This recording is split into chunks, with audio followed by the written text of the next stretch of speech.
మనం తిన్న ఫుడ్ ఏదైతే తీసుకుంటామో మనం ఇక్కడ నుంచి తీసుకున్న ఫుడ్ ఈ రకంగా వచ్చి ఇది సంచి. అక్కడ నుంచి మనకు మెల్లగా తిన్న ఫుడ్ ఏదైతే ఉందో కిందికి జారుతూ ఉంటుంది. చిన్న పేగులు అంటాం వీటినే, స్మాల్ ఇంటెస్టైన్ అంటాం కదా.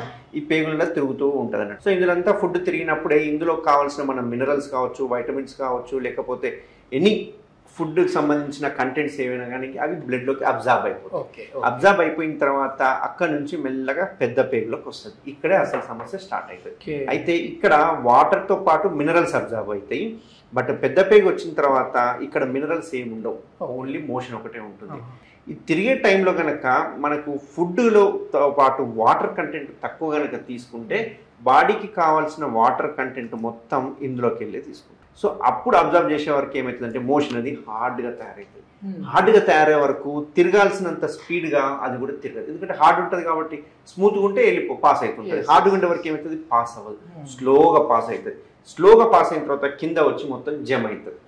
సో హార్డ్గా ఉండే వరకు ఏమవుతుందంటే మనకు సెన్సేషన్ సరిగా రాదు, ప్లస్ లూబ్రికేషన్స్ సరిగా ఉండవు. దాంతో మనం గట్టిగా ముక్కాల్సి వస్తుంది. అట్లా గట్టిగా ముక్కే వరకు మనకు పైల్స్, ఫిషర్స్, ఫిస్టులాలు ఇవన్నీ వచ్చే అవకాశాలు ఉంటాయి. సో ఇందులో స్మూత్ గా మూవ్ అవ్వాలి అంటే మనం వాటర్ కంటెంట్ ఫుల్ గా తీసుకోవాలి. అంటే బాడీకి తగినంత వాటర్ ఇస్తే అప్పుడు పెద్ద పేగుల నుంచి వాటర్ అనేది తీసుకోవాలి. అది మెయిన్ ఇంపార్టెంట్.